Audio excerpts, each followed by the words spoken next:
সকাল থেকে ভাত খাইনি, ফোন তুলে আসি ভাত খাবো, এত জ্বালায় আমার। ওই তো কথা খারাপ না।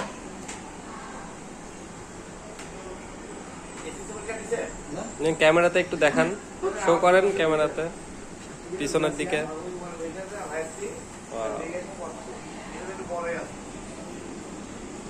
কতক্ষণ গেছে জানেন আপনি? মনে হয় আমি হচ্ছে 5-7 লাখ টাকা করে ফোন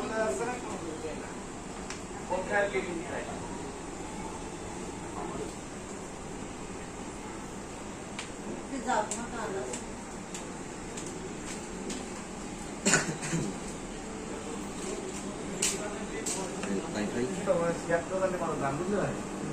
এটাও মানে ছেলেগুলোর এই এমন একটা রোগ আছে